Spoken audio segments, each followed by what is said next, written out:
അന്യായം, സമകാലീനതയിലെ വേർതിരിവുകൾ. സർ, മഴ പെയ്ത് അപ്പോൾ തന്നെ വെള്ളം കയറി. ഓഹോ, ഒരു തുള്ളി വെള്ളം പുറത്തു പോകാതെ കെട്ടിക്കിടക്കുകയാണ്. ടൗണിൽ പോയാൽ തോണി തുഴയാം. അല്ല, ഇതിനു മുമ്പ് നമ്മൾ തുഴഞ്ഞവരാണല്ലോ. എന്തിനേറെ അരിയിൽ വരെ വെള്ളം കയറിയില്ലേ? ഇതിനൊരു അന്യായം ചേർക്കണ്ടേ സാർ? ഹരീഷേ, ഫയൽ ഇത് നേരിട്ട് പോയി കണ്ടോണ്ട് പ്രത്യേകിച്ച് ഫയലാക്കിയിട്ട് സാർ. സാർ ഇപ്പം മതിലുകളെല്ലാം അവിടെ മുട്ടി കിടക്കുന്നു. മുമ്പ് അതിൽ ധാരാളം വെള്ളം പോയതാണ്. ഓക്കെ, ഇപ്പം എങ്ങനെ അതിൽ വെള്ളം പോകും സാറേ? അങ്ങനെ ഉണ്ടല്ലേ? ആ, ഓക്കെ ഓക്കെ സാർ. ഇതിപ്പോൾ ഈശ്വരനോ അല്ലാഹുവോ യേശുവോ ഇനി മറ്റേതെങ്കിലും ദൈവമോ ഇവിടെ വന്നിട്ട് വെള്ളം കെട്ടി നിർത്തുന്നതല്ല എന്ന് നമുക്കെല്ലാവർക്കും ബോധ്യമുണ്ടല്ലോ. മുമ്പ് ധാരാളം വെള്ളം ഒഴുകിപ്പോയ ഈ സ്ഥലത്ത് 4 കെട്ട് വീടും അതിലൊരു മതിലും അതിനകത്ത് രാജാവിനെ പോലെ ഒരു പട്ടിയെയും വളർത്തുന്നുണ്ട്.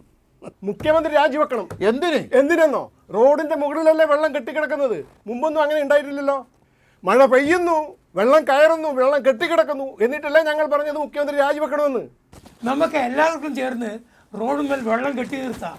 എന്നാൽ പിന്നെ മുഖ്യമന്ത്രിയും മന്ത്രിമാരും വന്ന് വെള്ളം കുടിച്ച് വറ്റിക്കട്ടെ. എന്നാൽ പിന്നെ മുഖ്യമന്ത്രി രാജിവെക്കണ്ടല്ല. ഈ വെള്ളപ്പൊക്ക നിയന്ത്രണവും പുഴവെള്ളം ഉപയോഗപ്രദമായി ഉപയോഗിക്കുന്നതിന് ബന്ധപ്പെട്ട് പഠിക്കുവാനും ഒരു 8-അംഗ സമിതി തന്നെ രൂപീകരിച്ചിട്ടുണ്ട്. ഇനി അവരുടെ നിയന്ത്രണത്തിലായിരിക്കും വെള്ളത്തിൻ്റെ പോക്കുവരവ്. ഈ ജെയിംസ് കമ്മിറ്റി ഒന്ന് പഠിച്ചു വരേണ്ട താമസമേ ഉള്ളൂ. കൊള്ളാം. ഈ കടലാസിൽ കുത്തിക്കുറിച്ച് 2 വര വരച്ചാൽ പോകുന്നതല്ല ഈ വെള്ളത്തിൻ്റെ പ്രശ്നം. ഇതിപ്പോൾ കൈക്കോട്ടും എടുത്ത് കണ്ടെത്തി പോകുന്ന നമ്മളെ കണ്ണാട്ടനോടോ ഞാറിൻ്റെയും ഞാറ്റുവേലയുടെയും വരവറിയുന്ന നമ്മുടെ കുഞ്ഞമ്മാറേട്ടിയോടോ ചോദിച്ചാൽ ഈ വെള്ളം എങ്ങനെ ഒഴുകിപ്പോകേണ്ടതെന്ന് കൃത്യമായിട്ട് പറയും. പിന്നെ അല്ലാതെ ഇനി ഇവർക്ക് കൊടുക്കണം നമ്മുടെ നികുതി പണം. ഈ പുഴയിലെ മണ്ണ് ഒഴിവാക്കിയാൽ വെള്ളം ഒഴിവാക്കാം എന്നൊരു പഠനം.